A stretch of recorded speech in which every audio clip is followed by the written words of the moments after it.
evening, and thanks for joining us for this insider view of some of the wonderful things God is doing through the CME Community Pregnancy Clinic. My name is Bob Brooks. I'm proud to be both a volunteer and supporter of the CPC. And obviously we can't have our annual banquet like many of you are at least are used to, but that allows us virtually to take you into the clinic.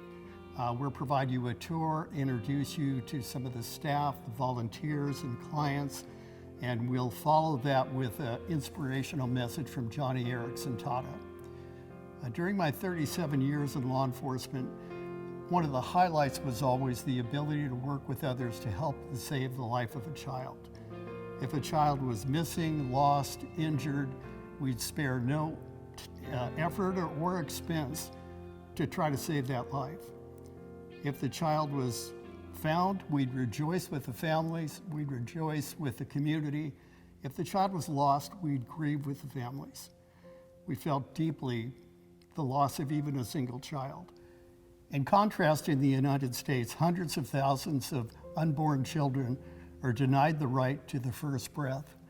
They pass into eternity without public outrage and with little attempt to save the life. But there's something we can do. Even here in Simi Valley, a partnership with the Simi CPC puts you in the middle of a team that over the course of 30 years has helped 2,000 mothers choose life for their child. And at the same time, sharing the gospel, giving biblical advice to young people that are making the most important decisions they'll ever make. I'd like to introduce at this point our Executive Director, Jan Lackey, who will be taking the tour and introducing you to some very inspirational people. Thank you, Bob, very much. Welcome. We're so glad that you're with us here tonight. The Community Pregnancy Clinic began in the late 1980s as a small outreach to women who found themselves in an unplanned or unexpected pregnancy. What began as that just coming alongside helping ministry developed into a 501c3 nonprofit in 1990. Since the legalization of abortion with Roe versus Wade, as Bob mentioned, 62 million babies have been lost to abortion in the United States.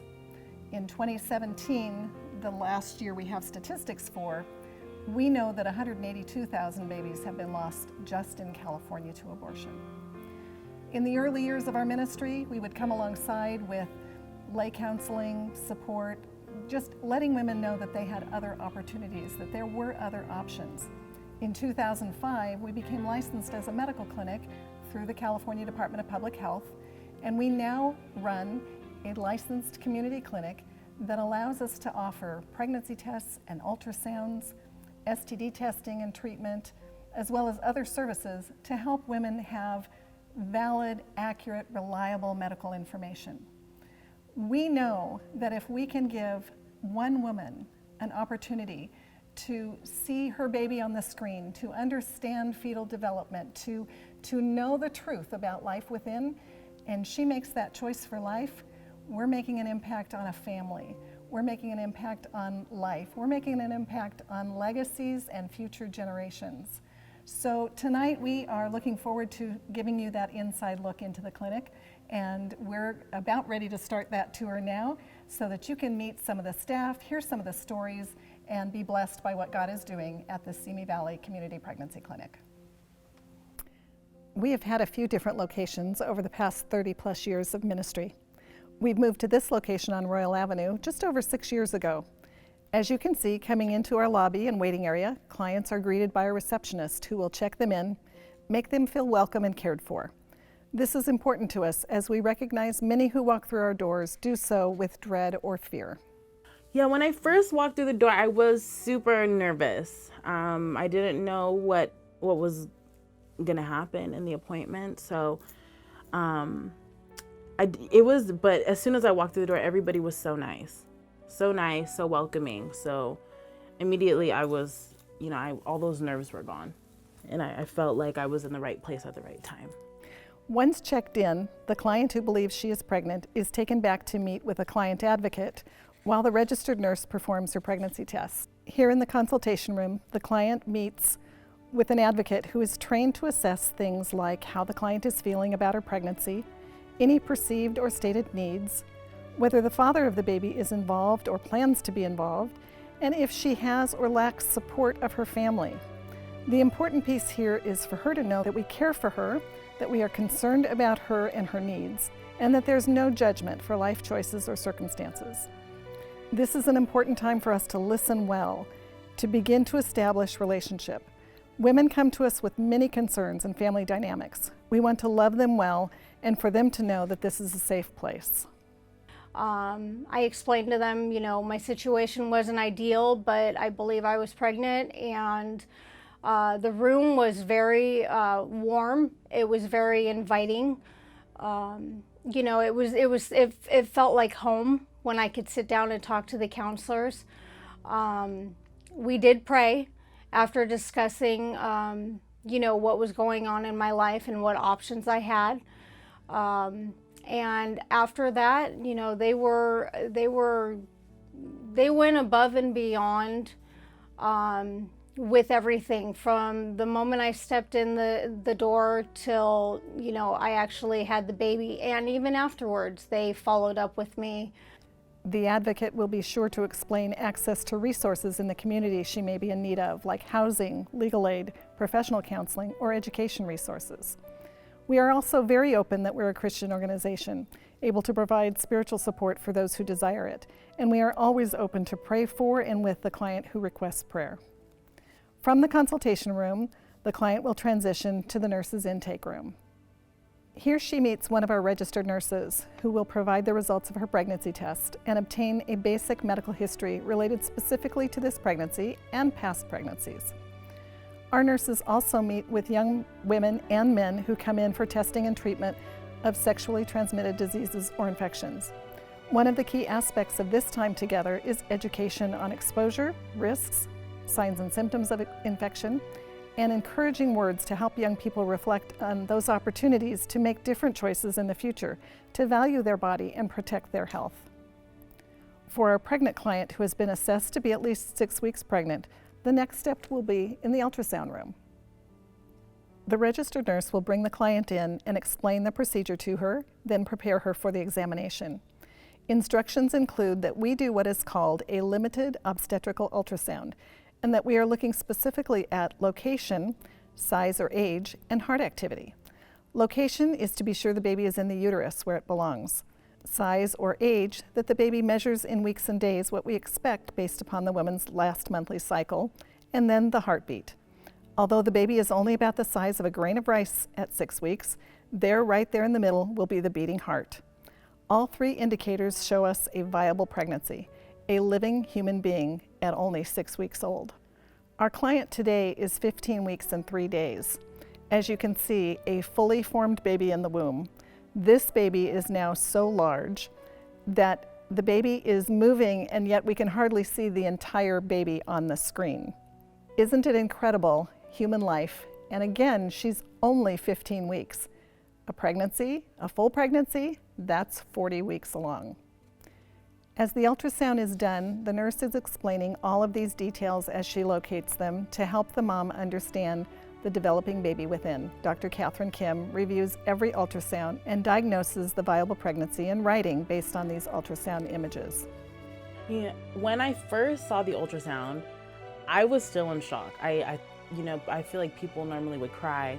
People would get super, I just could not believe it. So I was going through a really hard time at that point. So I was more stressed. I was more stressed because I knew that there was so many things that I had to fix, and I just didn't know where to start. When I first saw the baby on the ultrasound, it was exciting.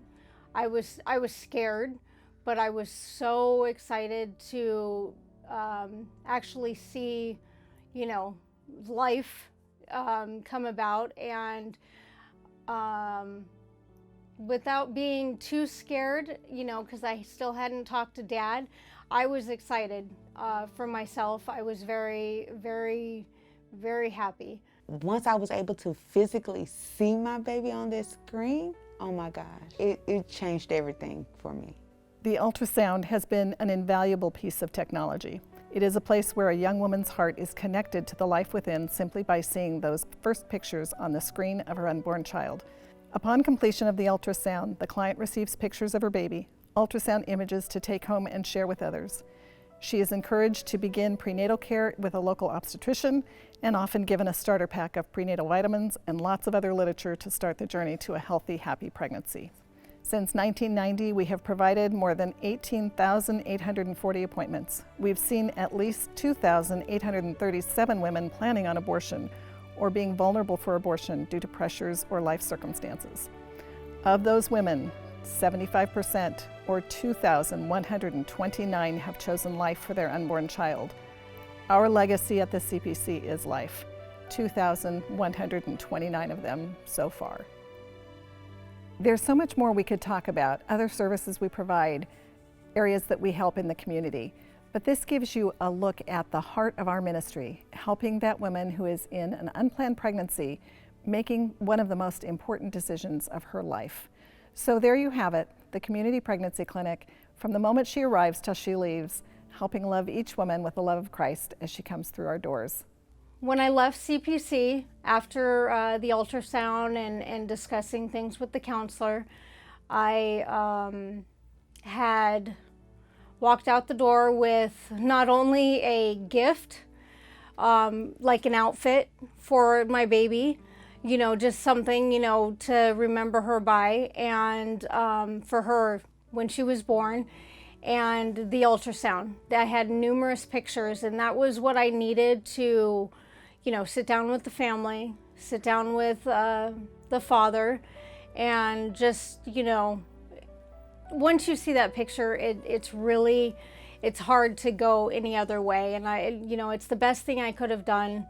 I was so scared at my age, very scared, you know, because, you know, I'm just, I wasn't expecting it. It was all of a sudden. And I thank God to this day that, you know, that I had her. And if it wasn't for the CPC, I wouldn't be here today, and she's the best thing in the world. Throughout my whole pregnancy, you know, Joyce would check up on me. They would invite me to come and have more ultrasounds up until I think about 25 weeks. And, you know, they'd make sure that I had everything that I needed, you know, prenatals and everything that I needed for to have a healthy pregnancy. So it was just nice to know that somebody was thinking about me. I was so excited when Joni Eareckson Tada agreed to speak for this event. She's one of the most inspirational and courageous women that I've ever known. Joni Eareckson Tada, to give you a little bit of background, broke her neck in a diving accident when she was 17. Following that, she felt like life was over. She was discouraged and depressed, but through a relationship with Jesus Christ, she found purpose in her life. And over the course of years, started a Christian organization called Joni and Friends. They're celebrating their 40th anniversary this year. Joni and Friends has reached out to millions all over the world through Joni's leadership. This year in 2020, they were planning on having 90 family retreats, retreats that minister to the families, both the typical and disabled children, giving the parents a break, spiritual refreshment, and giving them hope and people that can partner with them in life. In addition to that, they have, through Wheels for the World, distributed almost 200,000 wheelchairs and Bibles in all over the globe in undeveloped countries, showing people the love of Jesus, showing them that their life is valuable and worthwhile. Joni suffered a bout with cancer in 2010, stage 3. She recovered from that, and in 2019 had a reoccurrence. She has battled quadriplegia and all of the other diseases and handicaps that go with that for over 50 years. And through that time, she's risen above the obstacles and been an ambassador for Jesus Christ and an ambassador for people that can't speak for themselves all over the world through her writing, her singing, her radio broadcast, her personal presence and advocacy. The unborn have never had a better champion than Joni. I'm so proud that she's with us tonight. Hi, I'm Joni Eareckson Tada, and I want to thank my very good friend Bob Brooks, chairman of the CPC Board of Directors, for inviting me to participate in this wonderful event celebrating 30 years of ministry and service here at the Community Pregnancy Clinic. God's favor cannot help but shine on Simi Valley and its people for more than 3 decades of prayer and financial support and volunteer service that you friends have invested in this life-changing work. And I'm honored to be here tonight to lend my congratulations and offer a couple of words of encouragement because, like you, I want to leave a legacy of life. I want to help women understand the life value of a child in the womb. I want to do what I can to urge them to choose life for that little one. And I want them to know that they're not alone as they do. Community Pregnancy Clinic sees to that. You friends here at CPC Simi Valley, you're reaching out to these women. You provide what? Compassionate support and prayer and guidance, information that informs, helping them make wise decisions. CPC is sharing resources and plenty of heartfelt one-on-one follow-up. There's a very personal, special reason that I want to say these few pro-life words to you. God has given me a special affection for and a calling to advocate for people who are at risk, people who are vulnerable, people who do not have a voice, people that we don't think about because we don't see them. They're often hidden from sight. Yes, that is the preborn child, but it is also that unborn child or infant or adult with a disability. And that's why I love what I do at Joni and Friends. We work hard to promote a biblical worldview on the dignity and value of every person. Yes, especially people with disabilities. I mean, we work hard to expose the worldview that says life only has meaning if you are cognizant or if you have functioning abilities, if you are a productive, contributing member of society. Oh, friends, that worldview has denigrated tens of thousands of disabled and elderly Americans and the unborn and infants. And we want us all to grasp the fact that all life is worth living, no matter how impaired or how old or how young you are. Why am I so passionate about this? Well, as many of you know, I broke my neck in a diving accident well over 5 decades ago, and I've lived with quadriplegia far more than 50 years and all that time, and I have seen what happens to people when God is removed from the national conversation. In our work, I've seen what happens when even Christians buy into the lie that you are better off dead than disabled, whether you live in a wheelchair or live inside of a womb. And my role in the pro-life movement is to honor and protect the lives of the medically fragile, the elderly, the disabled, and that includes preborn children, especially those with disabilities. It's what I love to do. It is my legacy. You know, some time ago, I saw a television newscaster show an advertisement that highlighted a young girl with Down syndrome. The news anchor applauded the advertiser for being up with the times, being inclusive. And of course, her co-anchor remarked on the beauty and winsome personality of this young actress with Down syndrome in the advertisement, how she represented the best of a wonderfully diverse society. Well, the next day I ran into a neighbor and they, "Did you see that news clip about that girl with Downs?" My friend said. "I mean, wasn't she an inspiration?" I nodded, but immediately thought of the dark irony because it was so schizophrenic. Countless preborn children with Down syndrome never had and never will have the opportunity to be winsome or inspirational because in our schizophrenic culture, they are ineligible for inclusion. They do not even qualify to be a part of a diverse society. Because if that young actor with Down syndrome, if she could rewind the clock and maybe she might suddenly find herself back in the womb of a different woman, a woman who is going to abort her, that child would be considered mindless fetal tissue, not worthy of dignity or human rights. What they call a pre-person, a human being that is not yet considered to be a person with full-fledged rights. In the same way, many so-called experts label people with Alzheimer's as post-persons. So whether at the end of life in a care facility or in the beginning of life in a womb, human worth is determined by one's cognitive and functional abilities, at least in a society where medical policy is shaped by a secular worldview. And sadly, people in our society do not see the double standard. And when man makes man in man's image, it can't help but breed a culture of death. C.S. Lewis alluded to this. He called it, quote, hanging human dignity, trying to hang human dignity on a peg in thin air. Because a peg in thin air has no support. Society may not want to admit it. Society may say they celebrate human dignity, but they do not. Society cannot, because when you take God out of the picture, we are not even glorified animals. Just ask the animal rights activists, because the egg of an eagle has more rights than a fertilized egg in a mother's womb. And if all we are is a bunch of molecules that are thrown together by chance, then why not abort an unborn human being? Or why not pull the plug? Or starve the infant? Or deny treatment to a 95-year-old?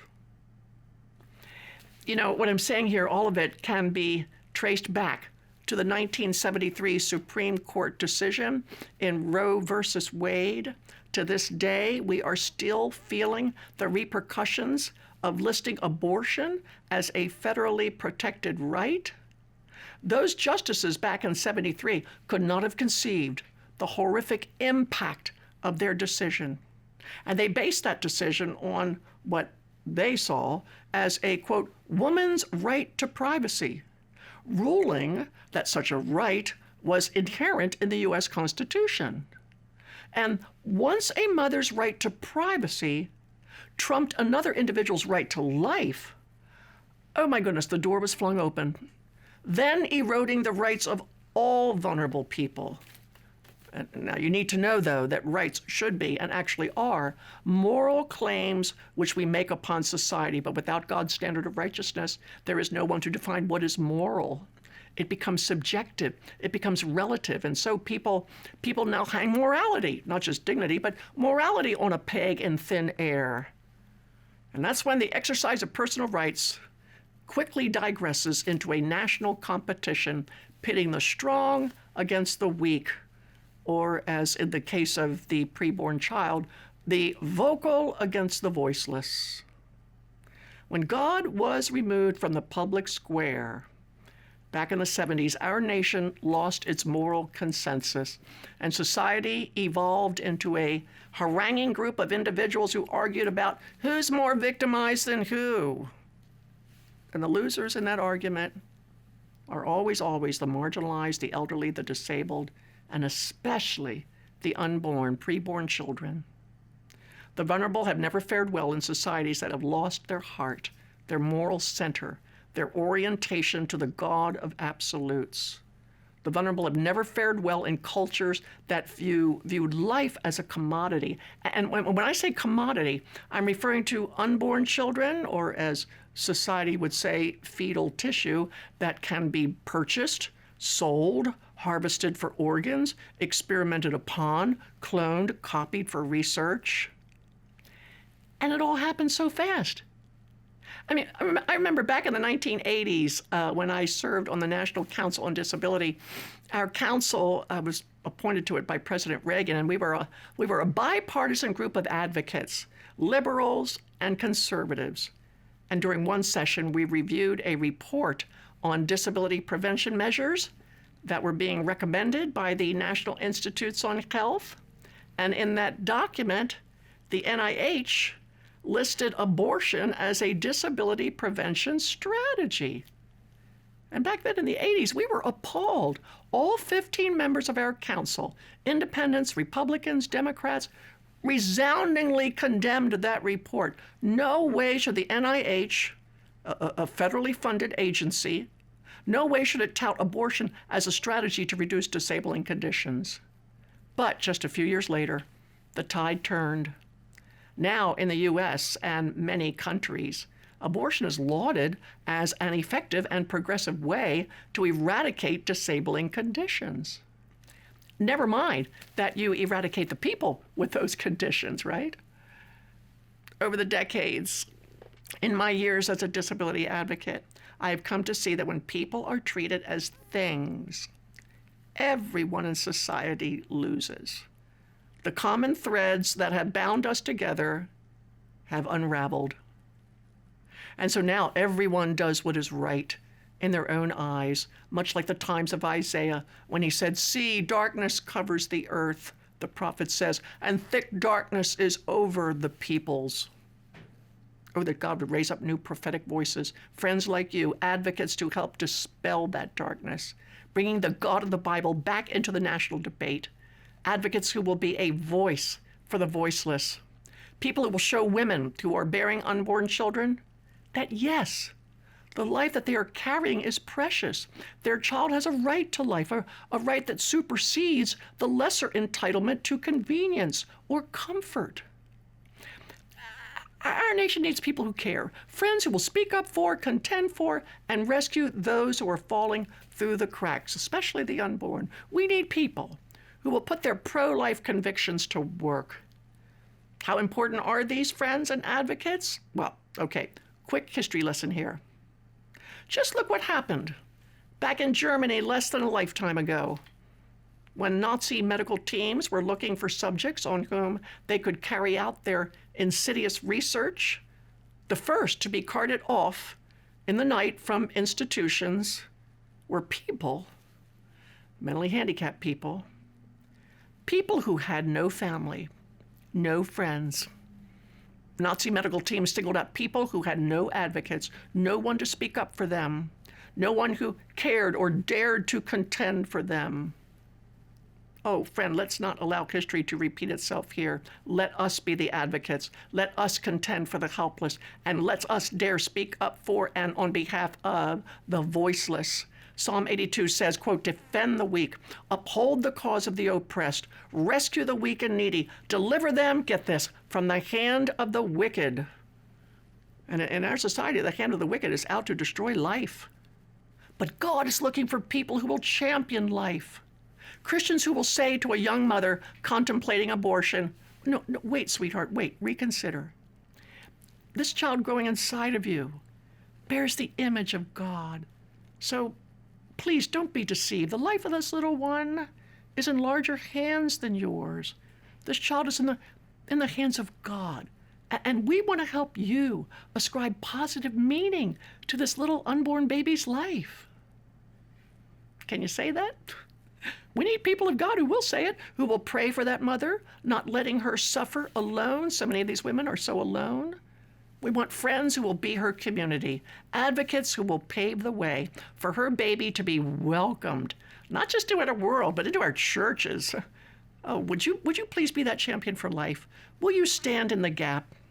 Tonight you will have an opportunity to make a difference. And so I charge you, please leave a legacy. Support those who, like my friends here, are on the front lines, pushing back the darkness and shining the light of truth. It's my prayer that you will leave a legacy of life, a legacy which will expose the schizophrenia and the doublespeak in our society. Please be a voice for life and shine the light of Christ in this dark land. Serve and volunteer to that end. Pray and give financially toward that end. Your participation strengthens the cause of Christ. So ask God that the people of this land might come together in a new moral consensus. Wouldn't that be great? That they might see the light of truth as we make a place for the weak and the vulnerable, for bewildered young mothers and the fragile children they carry in their womb. Oh, that each of us might be a herald of that truth, showing that human beings possess dignity because we reflect, we mirror our great Creator, and as such, we've got worth, intrinsic worth, because we bear the image of the Prince of Life, the one who is the way, the truth, and the life, the one who has the words of life, he who is the resurrection and the life, our Savior who died to give us life. May we pass on that life legacy by giving everything to safeguard life. God bless you, and thank you for listening.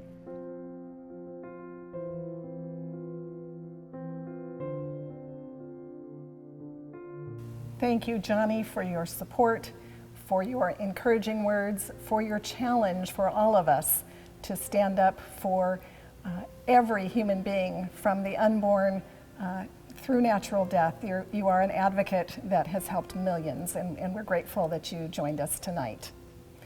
And next, we have a wonderful legacy story to share with you.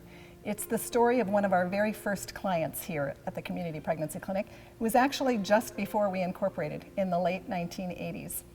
We're going to start with Claire Gallagher, who is a founding member of the Community Pregnancy Clinic, but she's also that client advocate, the lay counselor who was with Jenny at that very first meeting to talk about her pregnancy, discuss her options, be an encouragement and support.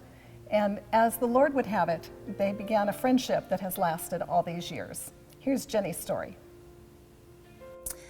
Well, my story goes way back, even before the CPC was established. In the early years, this is over 33 years ago, the Lord laid it on my heart, as well as some other ladies at our church, to take a stand against abortion. So we started an organization called WIN, Women in Need. And one of the very first stories is there was a Simi Valley doctor who saw a patient, and she had an unexpected pregnancy. And after her visit with the doctor, the receptionist asked her if she would like to contact Women in Need. And the client said no, she didn't want to do that. So the receptionist then said, well, may we call you? And she said, okay. So we called her and we set up an appointment to meet with her. We didn't have an office at the time, so we met at the local coffee shop. We actually met at Denny's right here in Simi Valley. And that's a bit unconventional, and I was very nervous at the time meeting with her, but a lot of people were praying for both of us. And so that was the day I met our first client. This young woman had been through more in her first 25 years of life than most people experience in a lifetime. She and her family escaped from a communist country. They fled to America, and they all had to learn a new language.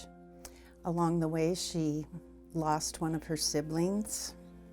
She had a failed marriage and then an unexpected crisis pregnancy. So we ended up talking for more than 2 hours. I think it was closer to 3, and actually I did more listening and she did most of the talking. But God is so faithful. Jenny chose to keep her baby. And 6 years, well, he was about 6 years old. And Jenny met a fine man and they married. They've been married now over 25 years. And they had 3 more children, and she now has 3 grandchildren. So her son, who could have been an abortion victim, is now over 33 years old. And he has a lovely wife and 2 precious children. So it just goes to the faithfulness of God. By Jenny choosing to trust God, he brought her through all of this. And she once said, I thought I was saving a child, but I saved another generation. I would have never known my daughter-in-law and these 2 precious grandchildren. But what's even more amazing about this story is that Jenny and I are still friends, and our daughters are best friends, and they have each been maid of honor in each other's wedding. So it's a joy for me to call her friend. And Jenny, if you're watching this right now, I'm sending hugs your way and much love through cyberspace. And so we met at Denny's, and I still remember that day and what I wear and all that. Raising a child on your own is not easy, but the decision was made, and you know that God is on your side. And when you know that God is on your side, all things is possible. Difficult, yes. Challenge, yes. Disappointment, heartaches, and all kind of stuff, just like you would raising a child with two parents. Because of that one decision that I made, now I actually have a son. He gave me two beautiful grandchildren. Every time when I see them, see their pictures, I am just so thankful that I have made that decision. Just to add a little more to the story is her son, her firstborn son, is serving in our United States military right now. We thank him for his service, and we know that if he could be here with us, or if we could show you pictures, we would. I am definitely grateful that my mom chose life. Obviously, I wouldn't be here if she hadn't. I can only hope that I can make her proud. Everyone deserves their shot, so I'm glad that she gave me mine. To me, legacy means continuing the family. My mom chose to have me, and she raised me in a loving family and gave me the tools, I think, to raise my own family and continue on the legacy. I'm glad that I had the opportunity. If the definition of Jesus is love, and that his mission on earth is to save the lost, then CPC to me is the servants of God, and their mission on earth is to save the unborn babies one at a time through prayer and action. And now we turn to my favorite part of tonight's program, because now you have a chance to participate, to respond to all the stirring testimonies, the words of challenge and hope that have moved your heart, Lord willing. Now's the time for you to be a patron of the gospel, a kingdom investor, and a benefactor in a wonderful legacy, a legacy of life through your generous financial gift. I mean, how many babies? How many souls will your gift rescue? Okay? Well, in Mark chapter 8, verse 36, Jesus says, get this, one soul is worth more than all the wealth in the world. Whoa. Oh, friend, that should inspire you to give, and give generously. Because according to Mark chapter 8, CPC here in Simi Valley is doing the most important work in the world, saving lives. Lives that are far more precious than we dare imagine. The wealth of the whole world. And should we assume that others will take care of the need, let's remember the words of Martin Luther. I love this quote. He said, "If I profess with loudest voice and clearest exposition every portion of the truth of God except that little point which the world and the devil are at that moment attacking, I am not confessing Christ, however boldly I may be professing Christ. Because where the battle rages, there the loyalty of the soldier is proved." That's great. Well, the world and the devil are at this minute attacking life. So let's prove our confession by standing with our friends here. So first, I'm going to ask you to pray for CPC and its ministry. Pray big, because the need is big. And as you pray, financially give. Dig deep and give big. Tonight we need to raise $75,000. Okay, it's a big amount, but we got a big God. The Bible says that God loves cheerful givers, and I believe that he loves cheerful askers too, and you will not find anyone happier to ask for your financial support for CPC Simi Valley than me. So be a generous gospel patron. And don't forget, when you give, there is a blessing. Luke chapter 6, verse 38 says that with the measure you use, it's going to be mirrored. It'll be measured right back at you. Pressed down, shaken together, and running over. So, make an impact. Now, you can do it with a one-time gift to reach this goal.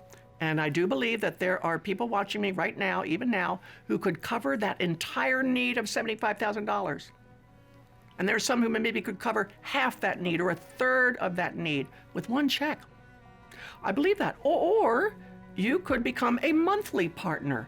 That'll really help our friends at CPC plan more effectively for the future when they know they've got monthly income.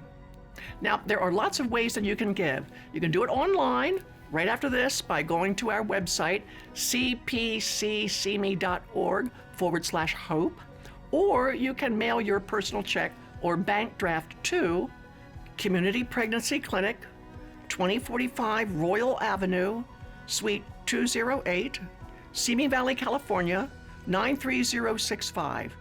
And should you mail your check, why don't you drop in a word of encouragement, would you? Finally, for all of you Zelle users, just launch your Zelle app and send your gift to office@cpccme.org. And please, do sense the urgency, would you? Respond to the call. Step up to the need, the plate. Invest where the kingdom is at its weakest, where the plight is the greatest, where people are desperate for hope. Give that hope. Give your legacy of life tonight. And God bless you as you do.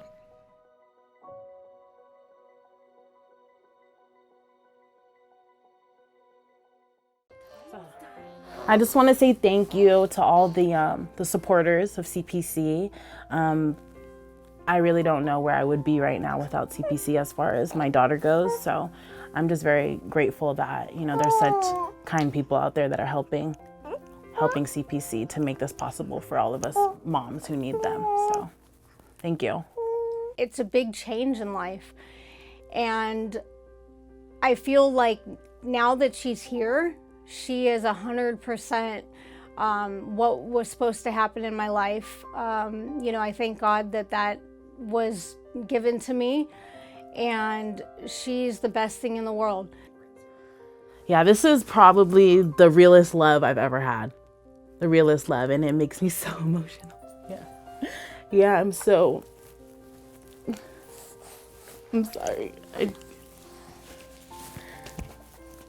Oh my gosh, I get so emotional about her.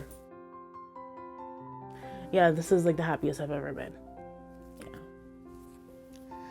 I'd like to take an opportunity to thank you, those of you who've been supporting faithfully over the years, those who are making a decision tonight to support the CPC, all the volunteers that have been part of the team. The ministry that's saving lives and introducing people to Jesus wouldn't happen without you. And I'd like to take a minute to thank everybody who made this event possible. Very unusual circumstances this year, but God knew what we would be doing when we got on camera and decided to do this event for you online. Thank you to everyone who participated through the filming, the editing, the production, and just making the entire evening possible here at the church, over at the clinic, and all across our land tonight as you're watching with us. Thank you, and God bless you. Let's close in prayer. Father, we're just grateful that you've given us the technology to be able to reach out even when we can't meet with people that are so close to us and part of the team. We know that you can overcome all of those obstacles because you love the children that are at stake. You love the women who are dealing with the hard decisions and sometimes the men.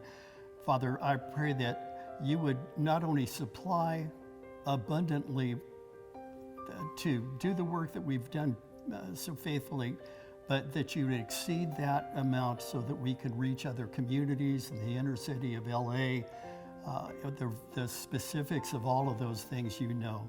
We're grateful for everything that you've done, grateful for your love for children, grateful that you've given other people a heart for children as well. And we thank you for again in Jesus' name.